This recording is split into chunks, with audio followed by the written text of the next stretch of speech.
Okay, so it says I'm live, and I think I'm live, but I'm not sure. So give me a second while I check. Okay, so it says I'm live and I do have sound. Hey y'all, it's Bee, and I wanted to pop in for a few moments because I wanted to have a quick chat with you about a subject that's been on my heart for at least a week. And then having had a conversation with somebody else online today, I decided that today was the day to press go, excuse me.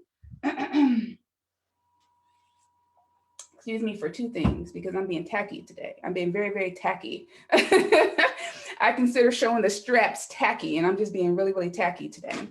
But it's one of those days where it's like, you know, this is a pretty touchy topic, and it's touchy in general because I do realize that a segment of my audience is Black women, and historically, and for reasons that I absolutely understand, we tend to have a very, very close identification and association with our sons. And so there was a meme a couple of weeks ago, I think, that stated something like, I think I had brought it up. Let me see if I can see it real fast. I probably won't. I'm probably about to mess something up. It stated something to the degree that I am raising a son that won't hurt your daughters, or I'm raising a son that won't do X, Y, and Z. And I had a lot of feelings around that because my first thought was that here we go again, right? This superwoman complex that we can be all things, do all things, fix all things. We are the author and creator of all things, including other people's choices, right? And so I had a lot of feelings about that, and I wanted to address it. And so, per usual, as someone who shares my life story, lessons from my life, peeks into my life, to be able to help women to live better lives, to glean from my experiences, to help them make better choices, or to balance their choices with what they're dealing with, what they're looking at. This was one of those subjects where I needed to address it from personal experience. And quite honestly, the story that I'm going to share, I have never shared publicly. And I had a conversation with my daughter around it because she was feeling some kind of way. And the reason why she's feeling some kind of way is because I'm talking about mothers and sons. And I have raised my children to be extremely close. And so she's very close with her brother, but this story involves him. And I asked her why. She said that when I told her that I was going to talk about it and why, she paused. And I said, "What's the problem?" And she said that I'm ashamed of it. And I said, "Why are you ashamed of it?"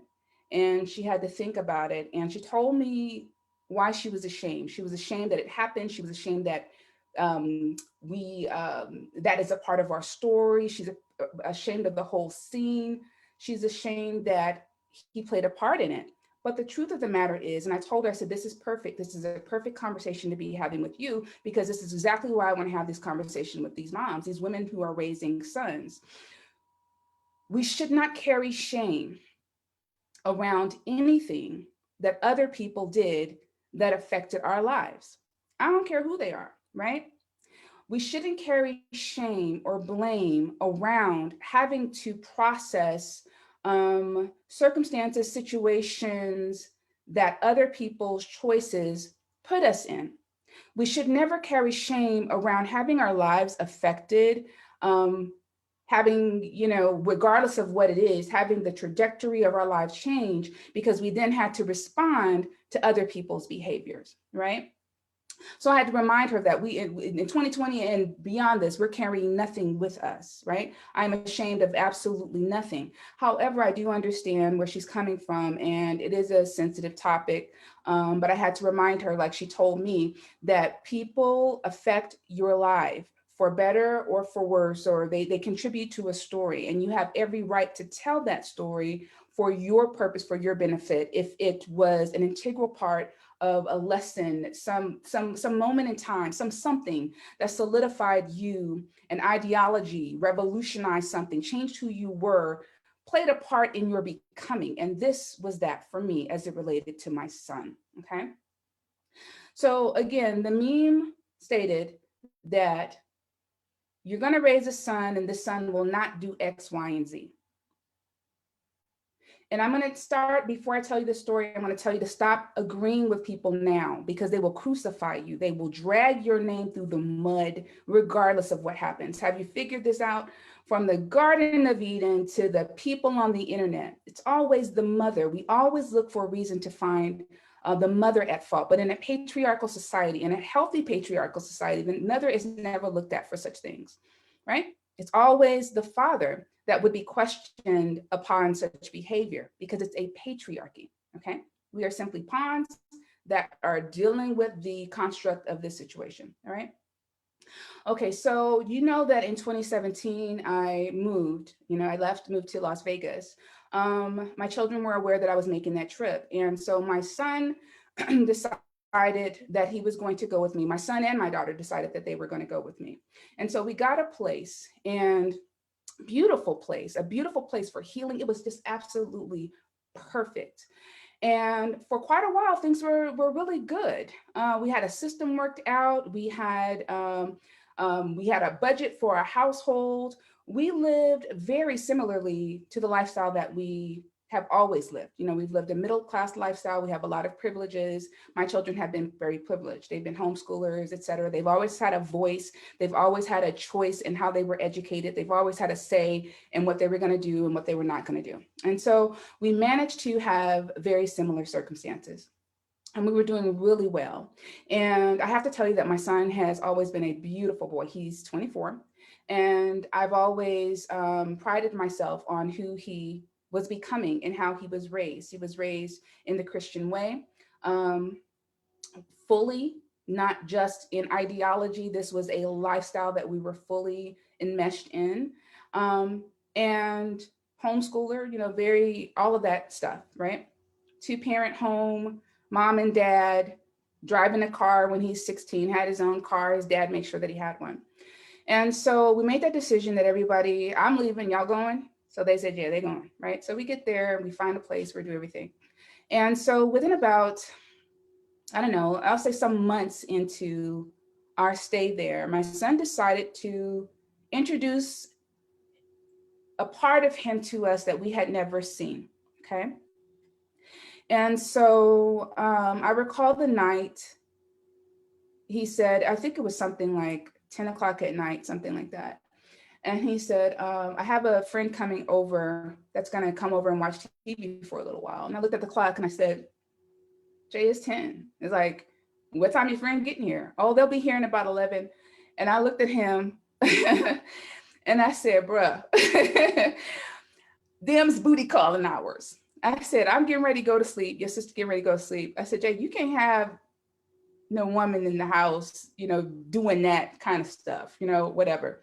And he goes, oh, it's not that. It's not that. It's just, we're just going to watch a movie X, Y, and Z. And I said, Jalen, I said, I know you would like me to think that you're Peter Pan, but we're grown people. You are a man. I'm grown, you grown. There's only one thing that's going on 11, 12, 1 o'clock at night with 2 people in the room talking about they watching movies where everybody else trying to sleep. And I'm not going to have that, whether I'm, completely paying the rent or whether you're paying part of it or not. I'm your mother, this is not going down. And so we had a conversation, and that conversation turned really crazy, really fast. And I felt like I was in the Twilight Zone because, he had us believing that this was a situation where the person was just going to, come to watch, television or whatever, and then go home. Come to find out, this was actually somebody that my son had decided could live with us. A woman that I do not know was going to come and live with us. And he was bringing her into our space. And so the conversation got real. It got real. It got loud. And he saw a side of me that he has never seen, because he said some things to me that he has never said. And one of the things that he said was, well, number one, I just couldn't believe you're going to actually try to move somebody in my apartment, sight unseen, without asking, simply because you pay some of the bills here. And number two, because he said, this person has gone through a lot in her life. She doesn't need the drama. She just needs a a space for her to heal. And my thought was, but that was the whole point for us leaving the state and just getting in our car, is because we needed a place to heal. I needed a place to heal. And I'm telling you, the rage just welled up in me. It was something so primitive that I think it scared the shit out of him, to be honest with you, because I'm like, I felt so betrayed that he would do such a thing. Okay. And so that night was just, it was something else. And it changed the way that I saw my son. It changed how I interacted with him. It changed my daughter's relationship with him. They're very, very close. And she found herself in a situation where I told him, I said, hey, I don't know what you're going to do. And apparently this girl was coming from out of state, right? So he's literally going to get her off the plane, bring her to my house to live. I don't know this heifer, right? What you doing? And so I said, I don't know what you're going to do, but you better put her ass back on the plane because she's not coming here. We're not having that. And so I'm just thinking about the whole scene in my mind. And so I said, I don't know what you're going to do, but you got to go work it out.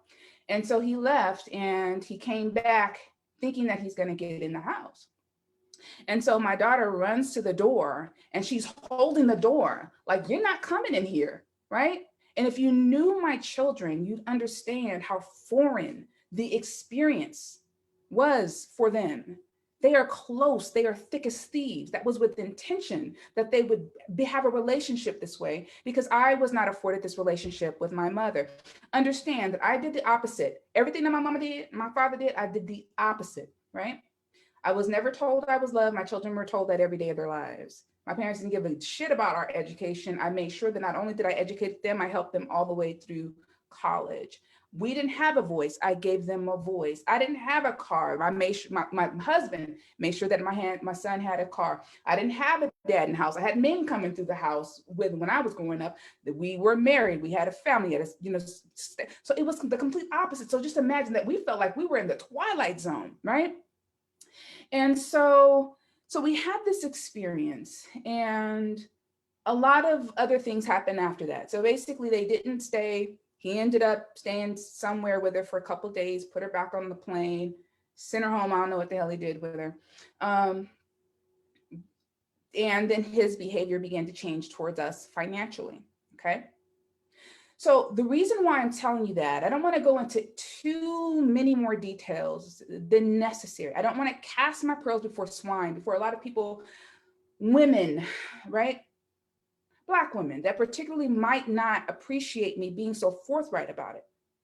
But I'm being forthright about it because we need to stop this ideology that somehow we are going to raise this son that is going to be better than all the rest. Now, my son's a beautiful man, right? He's a beautiful dude. But what I found in that moment was that my son was a man, and that I was not his only influence, and that all of the love and everything that I put in him was not going to be enough to make him change his mind about whatever the hell he wanted to do, right?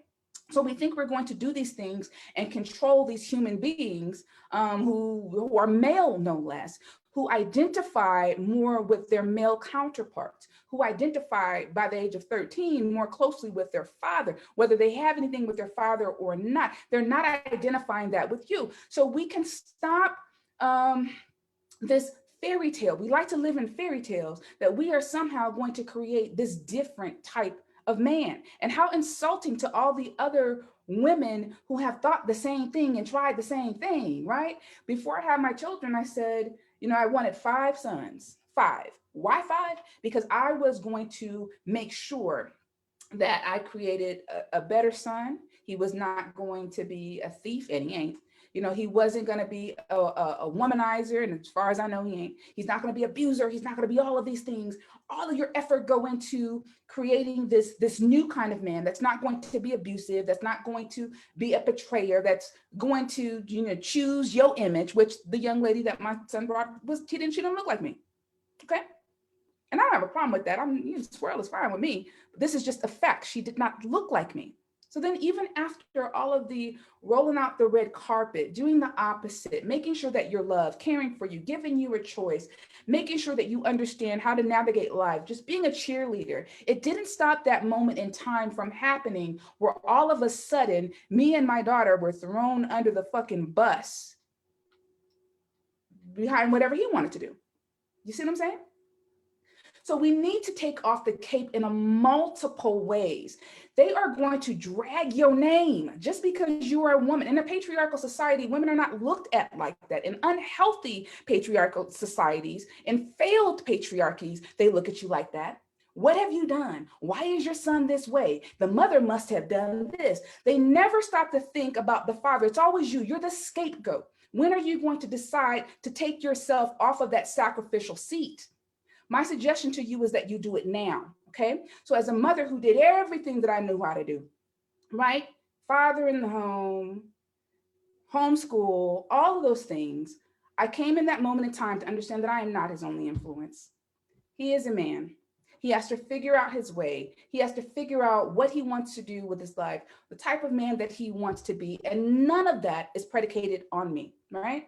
So as mothers, what we do is what we should do, and I think it's safe to say should. I don't like to use should a lot, but what we should do is to impart the lessons, to give the love, to study our children, to try to help them to navigate life, but to understand at some particular point, for various reasons that we know and things that we don't, they're going to make the decisions about how they function in life. You think Charles Manson's mama thought that he was going to be a murderer, right?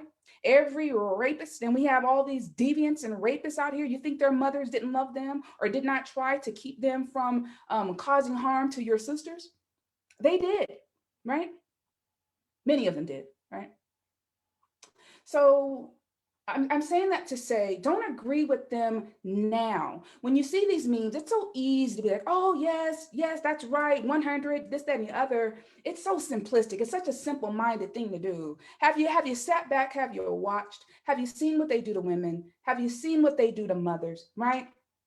Have you seen how they handle us? Have you seen how they tell us to choose better and never consider that we haven't seen it, right? Have you considered how they tell us that we're supposed to be X, Y, and Z, but not acknowledging that from the time that we could stand at a kitchen sink, they're having us wash dishes. From the time it was safe enough to leave us at home, they have us caring for children. From the time nobody is looking, somebody's got their hand somewhere that they're not supposed to be. From the time you're on the bus stop at 12, 13 years old, you got grown-ass men that are hitting on you. For never mind that the protection is not there. All of these different things. Everybody's in survival mode as mothers, right? So if you're like me, not everybody, but you know what I mean, right? If you're like me, who said, I'm going to be a conscientious mother. I'm going to do the opposite of what my mother did. I'm going to try to do the best and impart the best of myself to turn out this person, right? That's what we should do. That's what we're supposed to do. But did you think that I saw that moment coming in 2017 where all of that didn't matter, right? Or where all of a sudden now, because of his feelings about it, now you don't want to contribute to the situation that you said that you did, that you were happy to before, right? I never saw that coming. My daughter never saw that coming. And to be clear, my son has apologized for all of that. But like I said, he's a growing young man. He's still trying to find his way. He's still trying to decide who it is he wants to be, like a lot of young men, right?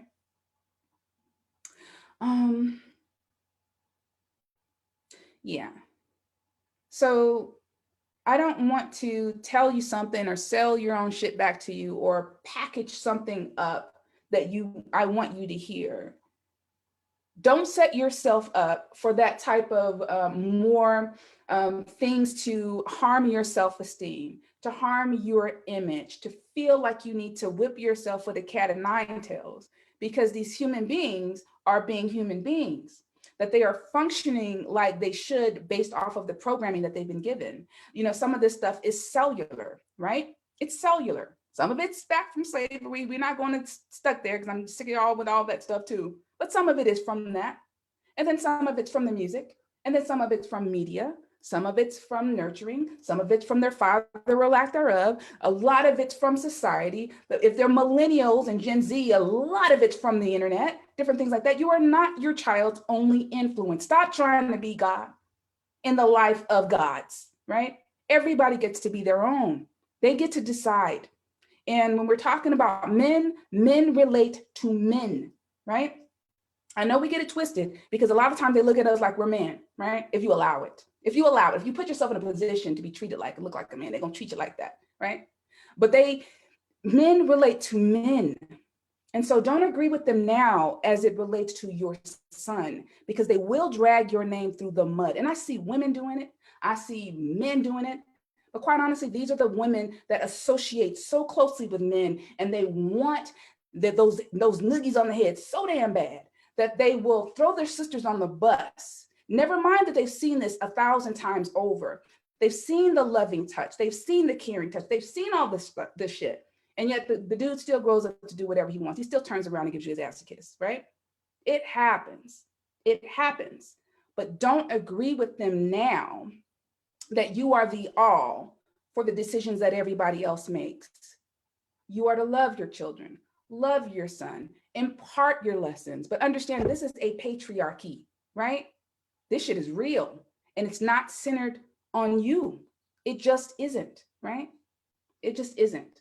So that's it. That's all. That's a lot.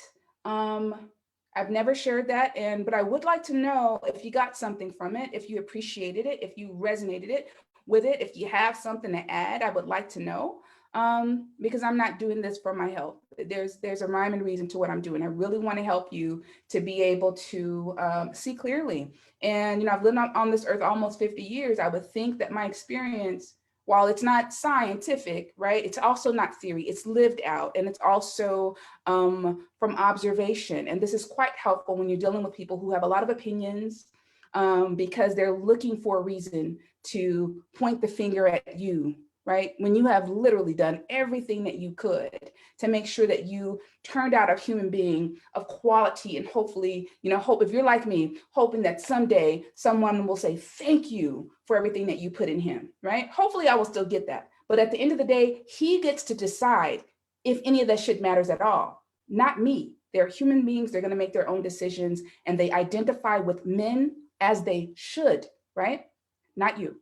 All right, ladies, so that's it. That's all. I will see you online, and I shall talk later. Bye.